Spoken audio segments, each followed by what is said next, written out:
Mae Kenya yn un o'r gwledydd rheini sy'n cael ei thorri bron yn ei hanner union gan y cyhydedd. Mae Nairobi, y brifddinas, a chydig mwy na 100 milltir i'r de o'r cyhydedd. Mewn adeilad sy'n cael ei alw yn Shelter Afrique, mae merch o Ynys Môn yn gweithio. Ei swyddfa ar y 4 llawr. O Welshmai, y daw Margaret Mandara. How much was your travel? Any taxi or anything from town? No. Okay? Okay, sounds Ond mae ei chalon nid y Môn ond yn Tanzania, un arall o wledydd Africa, lle mae Nimrod ei gŵr a thad y 2 fab sydd efo hi yn Nairobi yn byw. Ei gwaith bob dydd sydd yn ei chadw yma yn Kenya. Pobol ifanc o America yw ei chyfrifoldeb. Rosie, can you come in here for a minute, please? Thanks. Gweithio i'r American Peace Corps yma hi. Dyna mae'n debyg pam mae acen Americanaidd sydd ar ei Saesneg. And as you know, I'm off tomorrow morning to Loitoktok on safari to see these volunteers. So I'll be gone for a couple of days, so you need to follow up on this for me. Margaret yw prif swyddog meddygol y mudiad.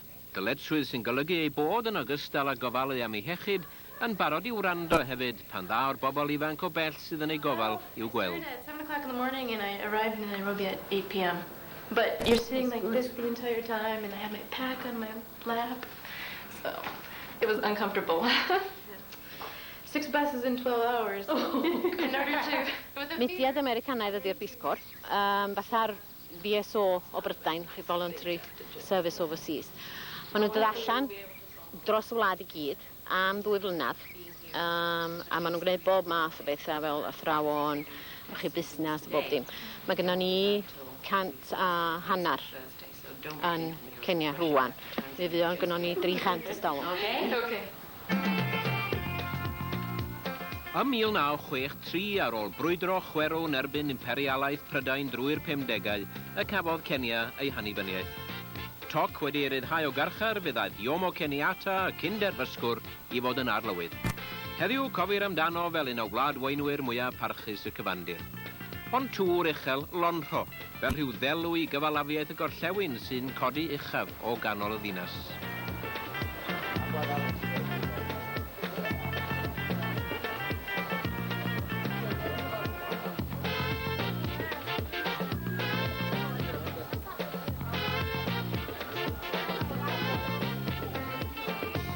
Siom oedd Nairobi I mi.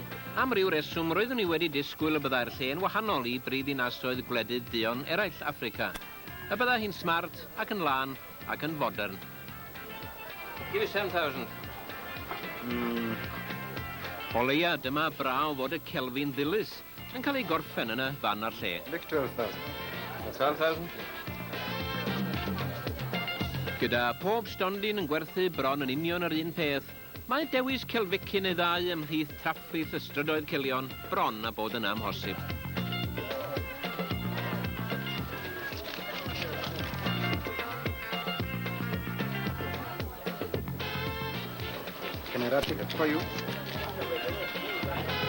Ond fe ddysgais I un peth, sail dihareb newydd efallai. Nid ebony yw popeth di, dim pan fo paent a blacyn ar gael. Lle bler ydy Nairobi a pheryglis mewn llefydd fel hyn pan ddaw'r nos.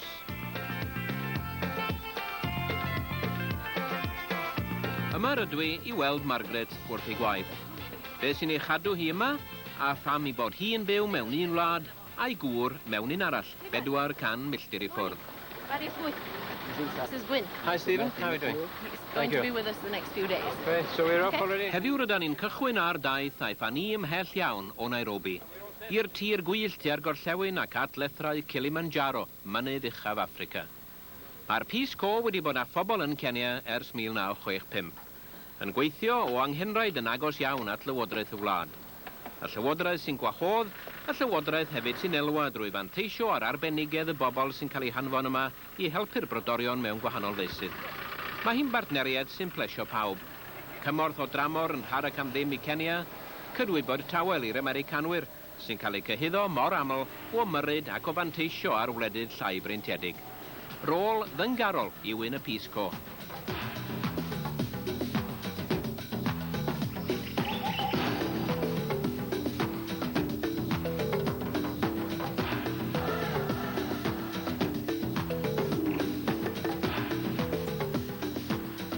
Ar ei ffordd i ymweld â gweithwyr yn y maes y Mae Margaret, un o eithriadau cyson yn rhinwedd ei swydd. Ac ar ôl byw yn Africa cyhyd, mae hi'n gyfarwydd iawn â'r wlad, ei harferion a'i hiaith erbyn hyn. Nes i ddysgu'r iaith, slo bach ynde, a wedyn nes i weithio yn hospital am flwyddyn, wedyn ni'n codi'r Swahili o'r hospital, a wedyn o gynnau ddyn yn gweithio i mi, doedd o'm dallt yn Saesneg, wedyn o rhaid i mi godi lot o hwnnw felly. Ydyn nhw'n lacanane? Fi ar ei beth? Yn tŵa? Aha. Yna wew? Mwma. Yr iaith, just, chi, bob dydd yn iawn, ond os ydych chi'n sbio ar y llyfr ac yn rhoi'r grammar yn iawn y ballu. Mae o'n galad. Wel, mae pobl yn dweud bod Cymraeg yn galad, ond da ni'n weld ond ydyn nhw ddim yn weld o'n galad. Ond pan o'n i'n byw yma, nes i ddysgu fo reit da, ond chi wedi bod ni'n lawr yn y de am dipyn a wedyn yn Nairobi. Dych chi'n iwsio fel yn llawer. Fama, dych chi'n iwsio fel bob dydd. Wrth deithio yn Africa, y llwch ydy'r hyn mae'r hwn yn ei gofio yn anna dim. Ac roeddwn ni'n dechrau deall hefyd pam ei bod hi'n hanfodol cael cerbyd a gyriant pedair olwyn i fentro i unrhyw le oddi ar y priffyr. Roedd amser fel pe wedi aros yn ston.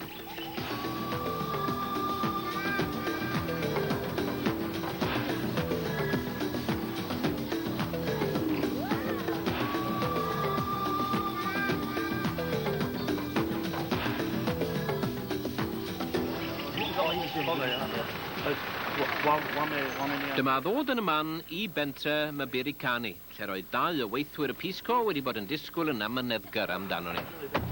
Hi! How are you? Okay. Nice to see you, Hi. Long time no see. Llai twym galon oedd y croeso gawson ni gan y Masai sydd â'i gwisgoedd coch traddodiadol yn dal yn ffasiynol. Ac un llygaid anghyfarwydd i wedi arfer â charped o dyfiant gwyrdd yn Ewrop, doedd na ddim yn wirthiol yn yr ardd y daeth Brian Dyson o Philadelphia i'w phlannu yn y fan hyn. Mae o wedi bod yma am 2 blynedd rwan yn Kenya. Mae o'n gwneud efo'r bobl yma yn tyfu'r coed mae gyd. A wedyn mae'n pobl yn dod i brynu'r rhain. A wedyn maen nhw'n plannu nhw yn eu lle hunan. A wedyn, mae pres yn dod i mewn rownd a rownd fel yna, Wedi dyfrhau a plannu'r hyn oedd gynt yn ddim ond darn arall o beithdir moel yn cael ei sgubo gan y gwynt, fe dyfodd ambell i blanhigyn bendithiol iawn. In English, it's called Jerusalem thorn. And we found some of the trees growing naturally, and we collected the seeds. And we just tried them out, and it worked really well. And this is used mainly for fencing, because it grows very densely, and it has small thorns. And you can use the green seed pods as fodder for the goats and the cows here, because they're all pastoralists here. Susan, mae hi, efo busnes mae hi, a mae hi'n mynd rownd efo lot o'r merchaid a roed i ideas ydyn nhw sydd wedi redag y busnes a chi efo llyfrau sydd wedi gadw count o balli. Come in, and you can come in with a design or a picture, and she can make it. And how long has this business been running here? She's been here less than a year. I think she started in March of last year. Yes. So it's not quite a year, and we've just been working together over the last couple of months. But you're exactly the person who can answer one question for me. Yeah. I'm here for 10 minutes and my clothes get very, very dirty and dusty, and yet all around me there are people with nice clean white shirts and white blouses. What's the secret? How can you make them stay clean all day? Actually, we are used to the climate of being dusty, and I think when you stay here longer, you'll know what the secret is. Can ddal i ddyfalu gadael fi raid. Bellach efallai na chai byth wybod sut mae trigolion y wlad yn Africa yn llwyddo i aros yn lan yn y llwch. Ar gyrion pentre gyda'r enw godidog Lloyd Tokitok, roedd na farchnad yn cael ei chynnal. Yn wahanol i'r un yn Nairobi, doedd na ddim twristiaid yn y fan hyn. Doedd na ddim i'w denu nhw. Ond yng nghanol y berw, fe deirwn i mi glywed cyfran go dda o'r 1000 o dafodieithau a siaredir ar gyfandir Africa. A'r rhai yn y tŵr Babel choeliau byth yn siarad mewn tafodau.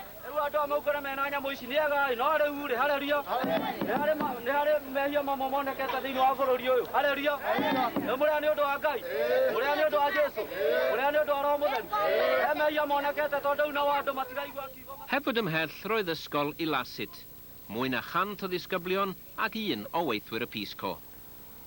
A pwy sgynnon ni fan hyn? Sean Burlman. Mae o wedi bod yma ers 2 flynedd. Mae o'n barod i fynd yn ôl adre rwan. Wedyn, jyst dod i weld os yma wedi wneud ys.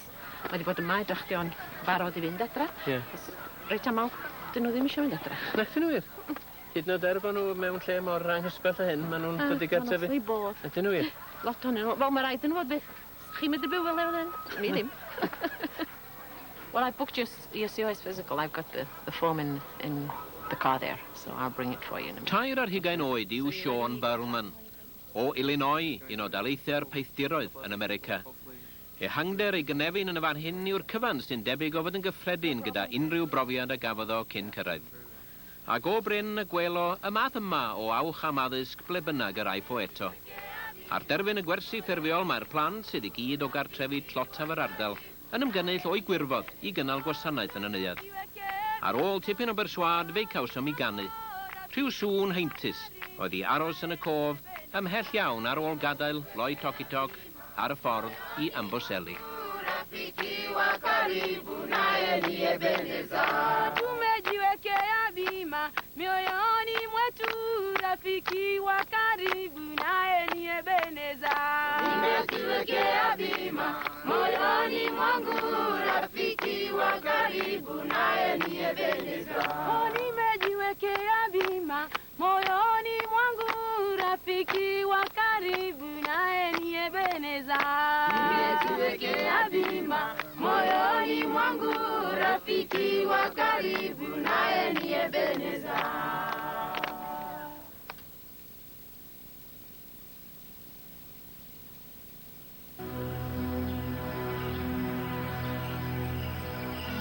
Cyndyn y tu ôl i darth y bore bach oedd Kilimanjaro i ddangos ei gopa.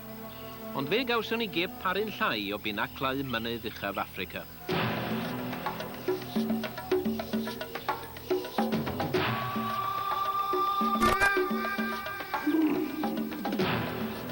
Ym Mharc Amboseli sy'n ymestyn o'i lethrau, roedd yr anifeiliaid wedi hen fwrwy swildod yng ngwydd ymwelwyr.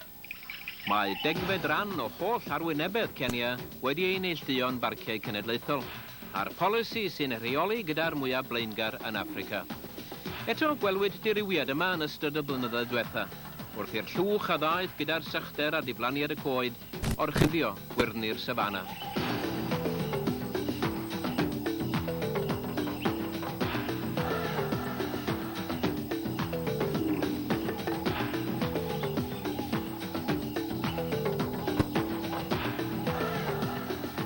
Mae Parc Amboseli yma yn un o mwyaf poblogaidd sydd yn Kenya yma, de. Mae'n agos i Nairobi, dim yn bell iawn. Mae yna bob math o anifal jyst yma. Newedig yr eliffant, mae yna lot o eliffants yma. Dwi'n sylwi mae'r warchodaeth yn llym iawn. Chan ni'n dod allan o'r car mae'r enghraifft. Mae rhaid ni dreulio'r diwrnod ar ei hyd yn nhw, jyst i groesio. Mae'n iawn i aros o hyn a sbio edrych be o'n ni. Na, chaffi'n dod allan yn un parc. Yma o'n byd. Mae rhaid i chi aros yn y car. Os da chi'n gwybod beth sy'n dod rhwng gongol? Heb yr un gornel ar ein cyfil, fe gawson ni ddigon o rybydd fod y teulu hwn ar y ffordd.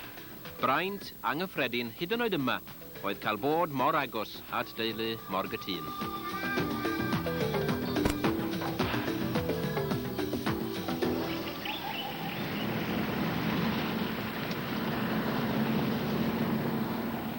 Ymlaen drwy'r llwch.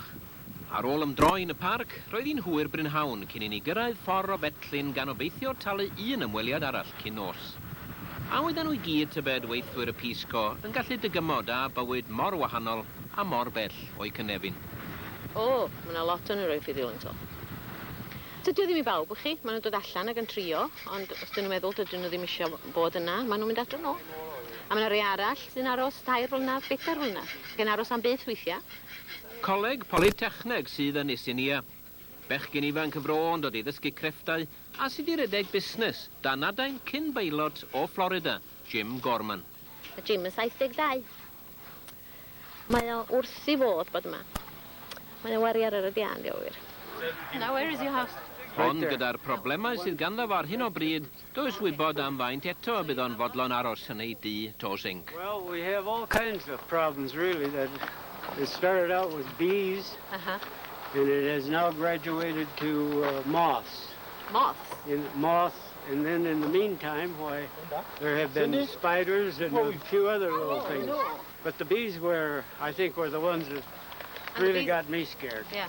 They come back every now and then, and they occupy a special place up there in that tree behind the chow. John, the chow. Uh-huh. And there, and then... Symlach choeliau byth fyddai chwalu'r myrddin lliwgar i'r llawr ac ail gychwyn.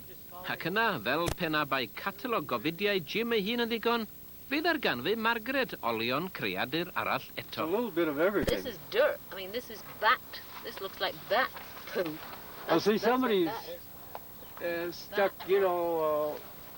trousers, gunny sacks, and all kinds of things up in there just to... This is not... Wel, Margaret, da chi wedi datrys y broblem, da chi'n meddwl? Wel, rhyw fath lle de. Mae genna fo gymaint ohonyn nhw yn y tŷ yma. Mae genna fo bob math o bethau byw yn y tŷ fo fod dwi'n meddwl. Mae genna fo cynod, a mae genna fo boths, a mae genna fo bats, a llygod mawr. So dwi'n mwyn bod be arall sy'n yna. Pobol bach, rhain ei gyd. Gyd y gadw fo'n gynnas maen nhw'n doli. Snim o psa un o'r hynna'n ddigon o broblem. Da'n ormod i mi, wedyn ac.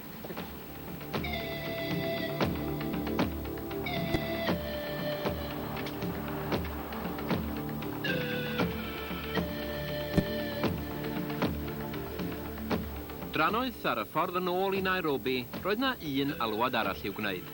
Yma, yng nghanol tiroedd prif lwyth y wlad y Kikuyu, roedd cnydau te a choffi'n tyfu. Y tir yn gwyrdd eto, a'r awel yn dyner. Here we are at my pad. You have a nice dimension. Creadigaeth Todd Harris yw'r Felin Wynt. Daeth yma o California ac ar ôl tair blynedd, mae o wedi hen There's gartrefi. very much wind right now, but when it's working, we power our battery with it. Mae'n byw ar gwr pentre Cymango mewn tŷ sy'n wahanol iawn i'n Jim Gorman. Gellir dibynnu ar y gwynt i chwthu'n lled gyson ac mae'r haul yn cenian tywynu bob dydd bron. Dyfeisiodd Todd ffordd o ffrwyno grym yn aill a'r llall. Here's the radio, which is powered from the battery, which is from the solar or from the windmill combination. And the light... Panel solar ar y to ac esgyll y Felin Wynt yn troi tyrbain pan mae'n chwthu. A dyna anghenion Todd Harris i gael grym i'w di wedi diwallu. We have lights. Ond ar y gweill ar hyn o bryd, mae ganddo ddyfais newydd. Un allai wedd newid ffordd o fyw pentrefi'r gymdogaeth. Dill o goginion gofyn am y nesaf peth i ddim ymdrech tra ar yr un pryd yn arbed y coed a ddefnyddir fel tanwydd. Diflaniad y fforestydd sydd i gyfri am y llwch y bum yn ei ganol drwy gydol y daith. Cynlluniodd Todd wresogydd syml yn dibynnu ar ddim mwy na gwres yr haul. It's good for everything. Bread, chicken, anything. Chicken, everything, even meat. My goodness. Yeah. Ydy hwn nodweddiadol o'r gwaith sy'n cael ei wneud? Ta di Todd ma'n fwy gweithgar na'r rhan fwyaf yn hwnna, yn fwy o dychymyg ta beth? Mae o'n gweithio reit galad yn di chwarae teg iddo. Mae o wrthi 7 diwrnod yr wsos, dwi'n meddwl. Mae o gynnu lot o bethau i wneud a ideas i wneud. Achos mae cyrraedd yma a gweld hyn i gyd, mae'n anhygoel, dydy, achos mae rhywun efo bob parch yn mynd drwy'r man bentrefi yma, lle nes a fawr ddim byd i weld yn digwydd, ac yn sydyn da chi'n cyrraedd y lefel hyn, a mae o'n rhyw ferw o hoedgarw. Bob dim, mae'n rhywun gacw bach le dydy. A'r cacwn tro yma ddim yn y to, ac yn ymosod ar y perchennog. Fe gynhyrchu'r y ffwrneisi solar mewn iard y tu ôl i dafarn yn y pentre. Fe gellu darbwyllo pawb i'w defnyddio cael coed lonydd i dyfu eto lle bu coedwigoedd gynt. Cyfraniad bychan tuag at ddatrys problem erydiad cyfandir Affrica, a hynny am 5 punt ar hugain yr un. Mae hynny'n rhad iawn o chi. Yn rhad hyd oed yn ôl safona Affrica felly'n rhad. Beth sy'n rhyfeddol, da ni'n trio'r busnes egni yr hael yma adra am Hrydain efo'r hael mor anwadal a mae o'n fanno, wel yn fan hyn, da chi'n gwybod yn bygio'ch eich bwyd yn barod bob dydd. A mae'n cymryd, fedrwch chi berwi, cos ran fwyaf hynna ni, da ni'n berwi dŵr i yfad. Chos ydych chi'n meddwl dŵr heb i berwi o'n de. Olch chi safio ddech chi efo hwnna'n de. Os ydych chi'n digadael wrth gan yr hen gerdau yng Nghymru stal yma decell ar tân trwy'r dydd oedd yn ffrwtian ylly. Ar ei fath fan hyn, rhoi pot yma dŵr poeth, unrhyw droed ydych chi siw.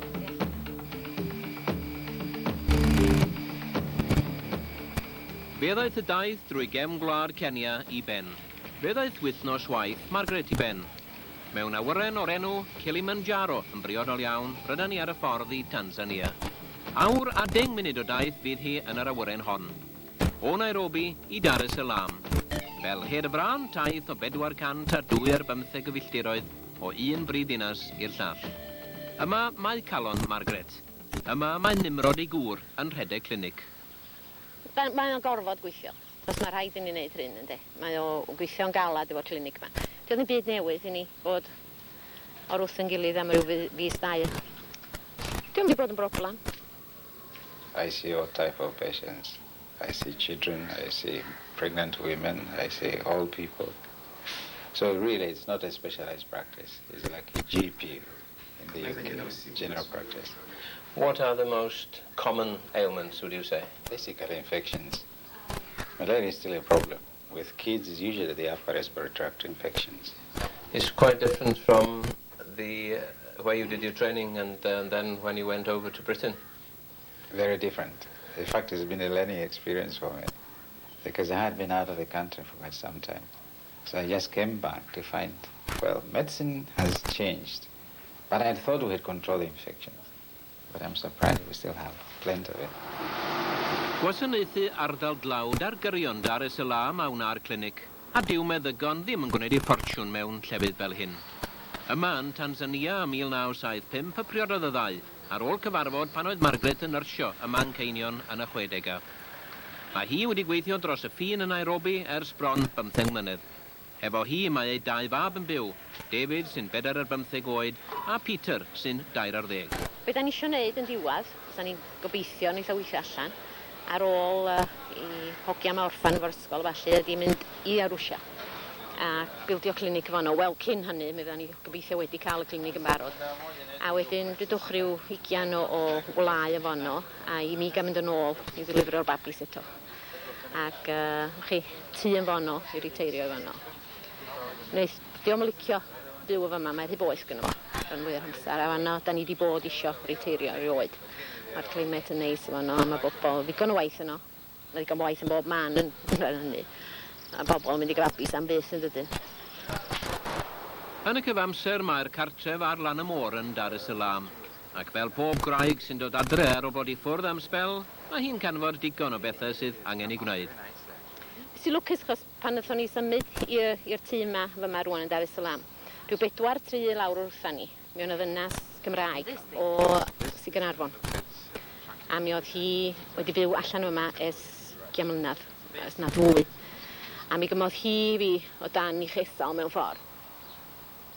Mae chi weithio ar unrhyw brodas yn rwla bydd. Mae hwn wedi bod yn glitach mewn lot o ffordd. A bod ni'n wahanol culture o bob dim yn deo. Yn y bryniau gwyrdd rhyw 100 milltir o'r ffin gyda Kenya y mae Arusha. Tuag yno, mae golygon wrth ddal ati fyw'n gytun ac ar wahân. Yno rhyw ddydd, a bydd broaf allon. Wel, mae Nimrod wedi cael ei enni ar y slopes o Kilimanjaro. Mynydd Kilimanjaro, ynddi. Ac mae licio'r ochr yna. Fanno, da ni wedi penderfynu ys blynyddoedd rwan, bys da ni licio mynd yn diwad, lle. Tydi'n dyn ôl I Gymru ddim yn rhan o'r patrwm o gwbl? Nac, dwi'n meddwl. Dim yn meddwl.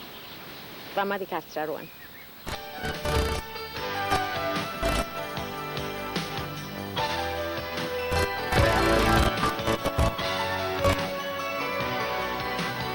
Peace Corps people to live? Yes. My word, it's excellent.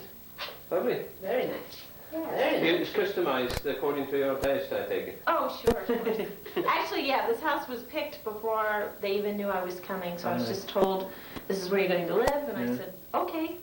And it was still under construction when I came. So you're going to give Maggie a conducted I tour? have to see now what she's, what all Yeah, this, so where this she is lives my and what she does. sitting room. Hang on. Okay, so, bit of dialogue. So you're going to give me a tour now of the rest of the place? Okay. This is pretty. Thank you. Thank you. How about this blue, though? Yeah, it's a bit dark, but I like it now. I try to make it nice since I have to. Okay, well, this is... Oh, I'm glad to see this. Yes. See a mosquito net here. Yes, mosquitoes aren't a big problem. We tend to go through seasons, so I use it when the mosquitoes. I mean, you have to because they just get unbearable. Yeah. At night, they drive you nuts. So, yeah, but right now we're not in mosquito season, so we don't have to worry so much.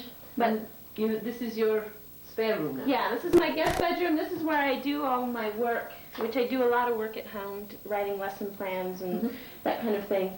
And then here's my bike that I ride everywhere. Go everywhere with. Yes. Okay. All right. And this is just my bedroom. It's pretty dark. Ooh. I don't know. And a nice carpet on the floor. Yeah, I'm I sure like I'm the only Peace Corps volunteer with carpet, I've but not seen that for a long time. yes, I must say. a gift of the missionaries. Uh-huh. And then my kitchen. Mm-hmm. No cakes for me today? No, sorry. Had I had more than a day of didn't notice make me that you were cake. coming, I love to bake. I love this blue. It's so nice. Yeah. So you cook on paraffin? Yeah, this is what I used to cook. And then I also have a charcoal jiko. Oh, okay. There, see, which I don't light very often. I put charcoal in there, and most Kenyan mamas cook on one of these because it's rather expensive to put, the paraffin in there. But so when I bake or I make things long term, You put them in there, and then Yeah. you put your sofria in there. yeah, do you? because you do. I like these. I have one of these. Yeah, I just don't like lighting it so much, but You have to put it I'm outside getting- to light, huh? yeah, I'm getting Takes pretty me forever to light it. Yeah. So, and I don't have electricity, so I use candles and one of these. Your mafuta. Yeah. We call it. Okay. This is really pretty. Yeah. And then I Very nice. And then the bathroom and Yeah, indoor wash. All you save all the wax things from all the other candles. When you then I hang a string from the center one from my faucet to the center, and then I let it hang down into the blue band container of wax, and then let it kind of smell. I mean, when we came into the house, that's what everybody says. I get kind of used to it. And well, from home they always send packages like almond cinnamon. Oh, yeah. You just makes it homey. Yeah. so gorgeous when we get in here.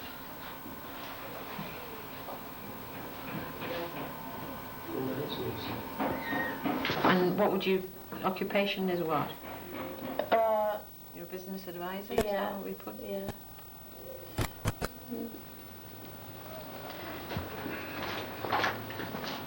Okay, and then anti-malarias, what are you on? Mefloquine. Mefloquine. And you take it Mm-hmm. weekly Yes. In without fact, I took mine missing? today. Yeah. Okay. Every Wednesday. Every Wednesday. Any problems with it? No, although I always wonder, it's usually at least once a week I can't sleep, and I always wonder if it's the mefloquine. Yeah, but I'm sure, because I have the same problem. Okay. It's one of those things that goes with Yeah, I just blame it on Otherwise, that. I don't know. Okay. Otherwise, But, you're okay. Yeah, definitely. All right. Housing, you've got... This is cement, right? And then your source of water comes from where? I have indoor piped. Yeah, but where does it come from? Oh, Does it come off Kileo? yeah. I think the source is, So it's piped in the house. yes. That's And you've got an indoor sure. flush, right? Yes. Okay. There, all right. And you boil your water? Yes. And you use paraffin and Gico, you said both. Yes. And maca. Okay, and the cost of fuel 100 shillings a month. for your paraffin? Mm-hmm. And your Well, if you get charcoal, how much does that cost? well, I've bought one guinea and I haven't used it up yet, and it cost me 225 shillings. Okay, And right, so I'm that- sure it'll last me my whole service. It's cheaper than Nairobi. Nairobi's 300. Oh, okay. Yeah, I brought Tupperware containers from home. I use Ziploc bags that people have sent. And And then you've got your separate storeroom there. yeah, where I keep all my vegetables. Okay.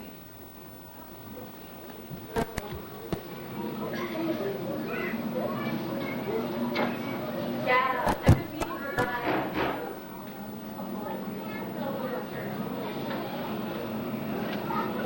Yeah, because I often wonder...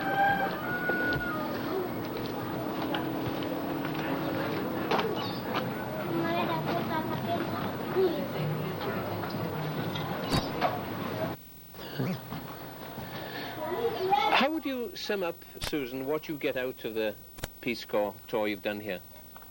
You know, I never thought in this remote corner of the world that I would just find so many wonderful things and so many wonderful people, and to do a job that is so rewarding. I mean, what I do here is so small in the sense of production. Everything's very slow, and I may only get to do one thing with one person, but it's so rewarding. And to go to a women's group who I usually work with, and I make them a cake, and just for the simple fact of doing that, they'll clap and be so happy, and you just wonder, will it ever be that rewarding when I go back home again? And I love my site, and I feel so honored that I get to live here under Mount Kilimanjaro with Maasai near Amboseli. And I mean, there's just animals everywhere, you know, lions and elephants, and Peace Corps is a wonderful experience.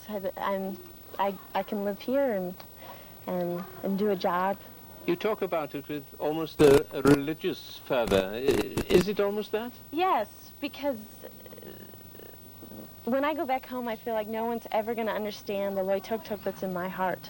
And just no one will know the people that I've worked with, and so many things, cultural things that I've experienced, that when tourists come to Kenya, they don't see the true Africa. They come and go to the safari parks, and they stay in the big lodges and with other white people.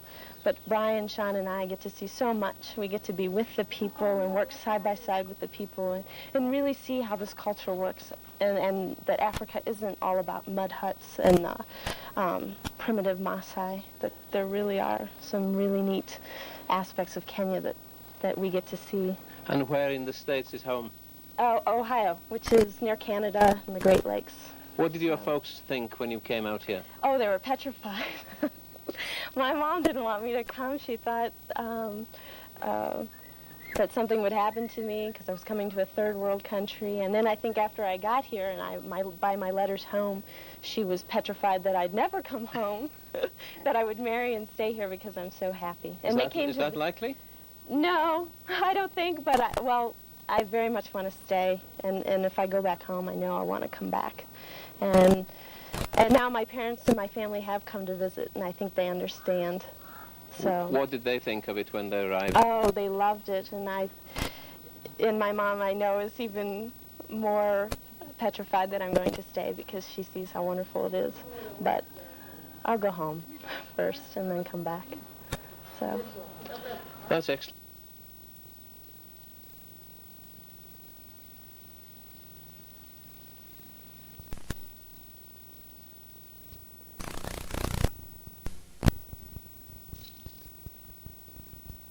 Digon sefyll. Ydyn nhw, ie. Lot o'n nhw. Wel, mae rhaid yn fod beth. Chi'n mynd i byw fel ewlen? Me ddim. Well, I booked your COS physical. I've got the form in the car there, so I'll bring it for you in a minute. Tair ar hugain oed yw Sean Burlman, o Illinois, un o daleithiau'r peithdiroedd yn America. Ehangder ei gynefin yn y fan hyn yw'r cyfan sy'n debyg o fod yn gyffredin gyda unrhyw brofiad a gafodd o cyn cyrraedd. Ac o bryn y gwelo y math yma o awch am addysg ble bynnag yr aifo eto. Ar derfyn y gwersi ffurfiol mae'r plant sydd i gyd o gartrefi tlotaf yr ardal yn ymgynnull o'i gwirfodd i gynnal gwasanaeth yn y neuadd. Ar ôl tipyn o berswad fe cawsom i ganu, rhyw sŵn heintus oedd i aros yn y cof ymhell iawn ar ôl gadael Loitoktok ar y ffordd i Amboseli.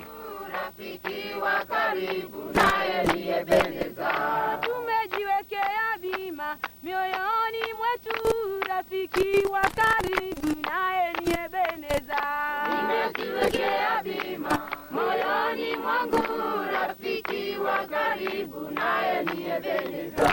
Nimejiwekea bima moyoni mwangu rafiki wa karibu naye niyebeneza. Nimejiwekea bima moyoni mwangu rafiki wa karibu naye niyebeneza.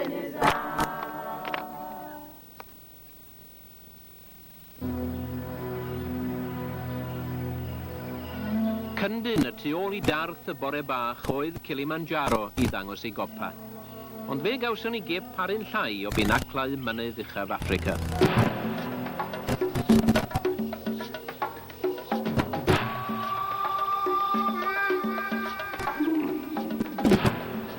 Ym Mharc Amboseli sy'n ymestyn o'i lethrau, roedd yr anifeiliaid wedi hen fwrw i swildod yng ngwydd ymwelwyr. Mae degfed ran o holl arwynebedd Kenya wedi ei neilltuo'n barciau cenedlaethol, a'r polisi sy'n rheoli gyda'r mwyaf blaengar yn Africa. Eto, gwelwyd diriwiad yma yn ystod y blynyddoedd diwetha, wrth i'r llwch a ddaeth gyda'r sychder a diblanniad y coed orchuddio gwyrni'r sabana.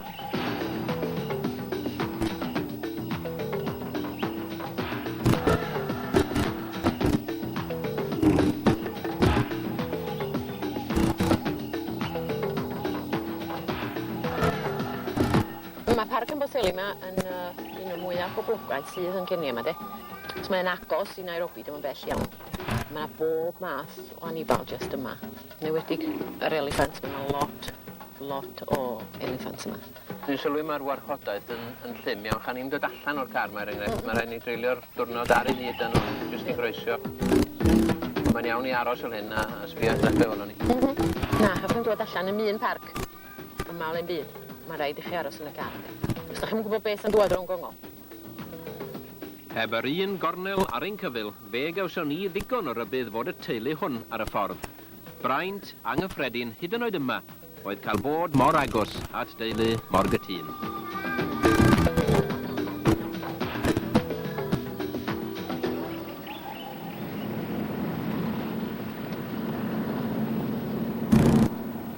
Ymlaen drwy'r llwch.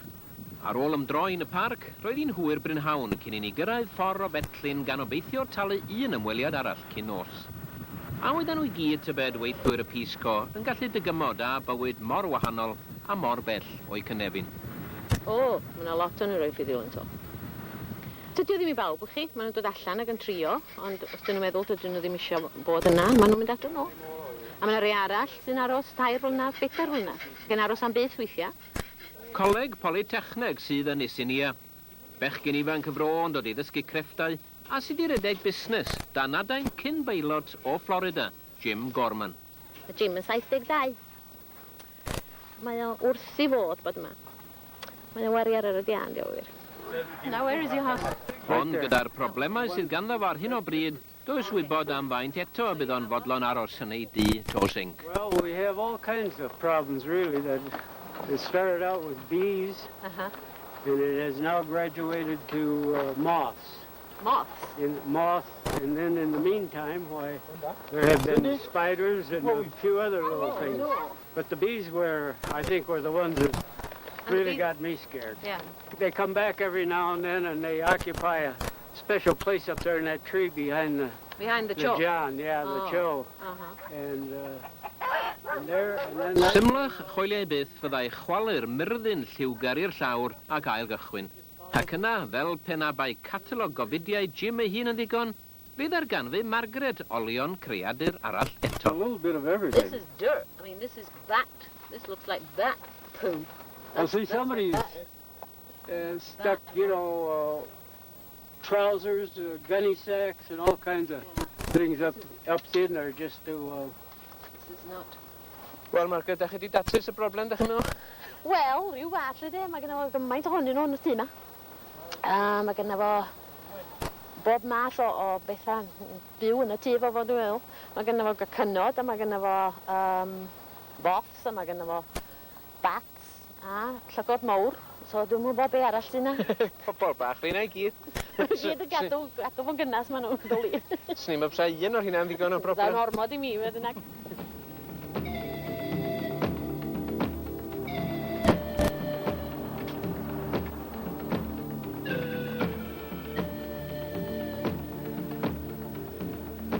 Dranoeth ar y ffordd yn ôl i Nairobi, roedd na un alwad arall i'w gwneud.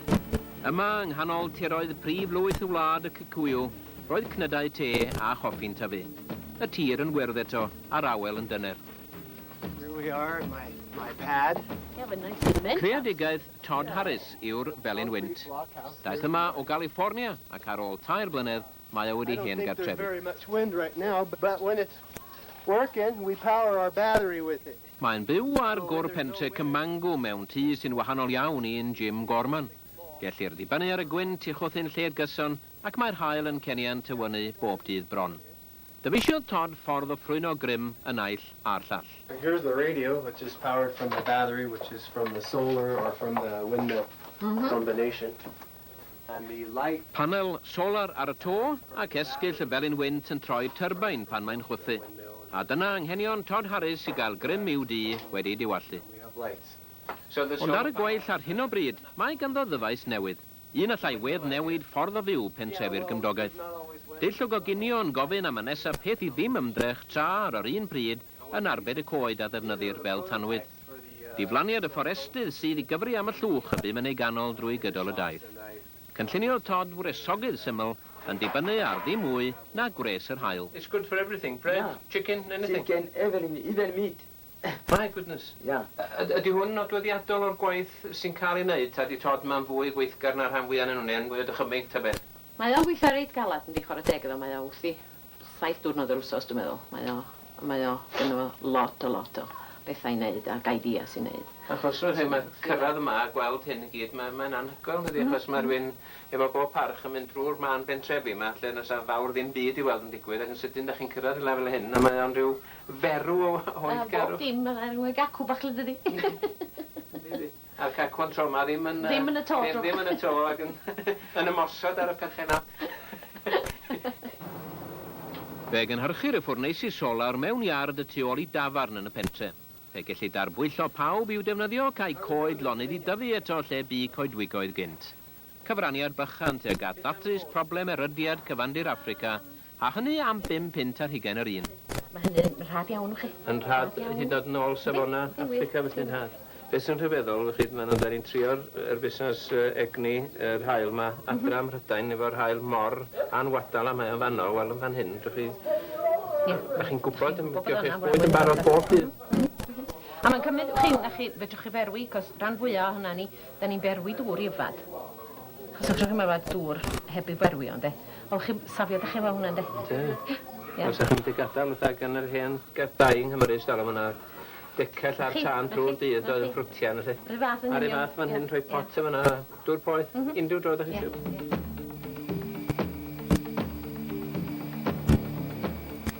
Fe ddaeth y daith drwy gefn gwlad Kenya i ben. Fe ddaeth wythnos waith Margaret i ben. Mewn awyren o'r enw Kilimanjaro yn briodol iawn, rydan ni ar y ffordd i Tanzania. Awr a 10 munud o daith fydd hi yn yr awyren hon. O Nairobi i Dar es Salaam. Fel her y fran, taith o 402 ar 15 o filltiroedd o un brifddinas i'r llall. Yma mae calon Margaret. Yma mae Nimrod i gŵr yn rhedeg clinig. Mae'n gorfod gweithio, achos mae rhaid i ni wneud hyn, ynddi. Mae o gweithio'n galad efo